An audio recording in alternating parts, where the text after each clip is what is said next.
Bogus పట్టాలు, అదే మాదిరిగా భూ కబ్జాలు విపరీతంగా పెరిగిపోయినాయి. ఇప్పుడు కొత్తగా ఒక చట్టాన్ని తీసుకొచ్చారు. ఆ చట్టం లోపభూయిష్టం. అది కానొస్తే తమ్ముళ్ళు మీ భూమి మీ పేరుతో ఉండదు. గోయిందా గోయిందా చట్టం కానొస్తే మాత్రం. ఆ చట్టం ఎంత భయంకరంగా ఉందంటే ఇప్పుండే ఎంఆర్ఓకి అధికారాలు ఉండవు, ఆర్డీఓకి అధికారాలు ఉండవు.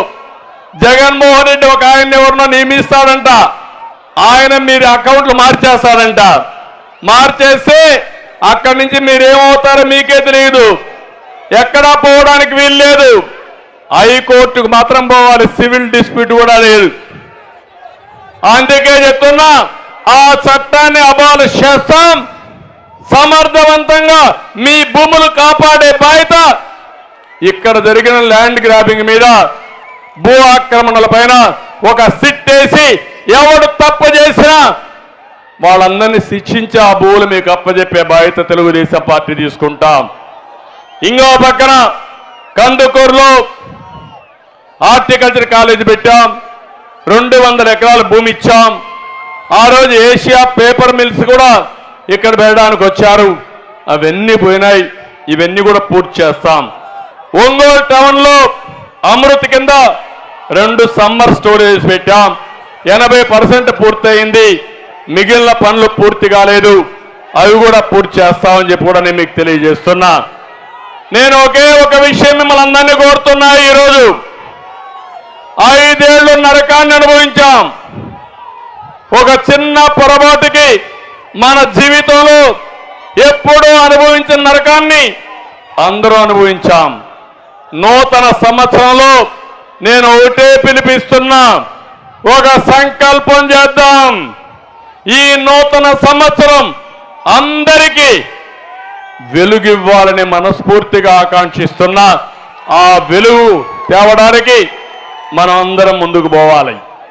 నేను 2024 నుంచి తెలుగు జాతికి స్వర్ణ యుగం రావాలి.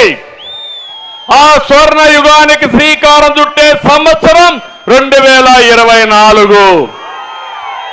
ఈ స్వర్ణ యుగంలో ఎవరికి ఏ ఇబ్బంది లేకుండా మనం అన్ని సమస్యలు పరిష్కారం చేసుకొని ముందుకు పోదాం.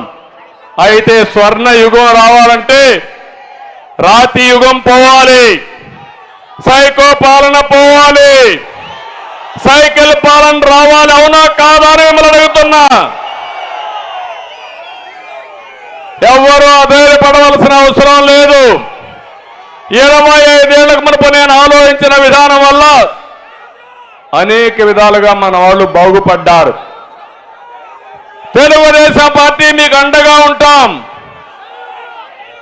అదే మాదిరిగా మనందరిలో తెలివితేటలున్నాయి, నాకు కూడా అనుభవం ఉంది.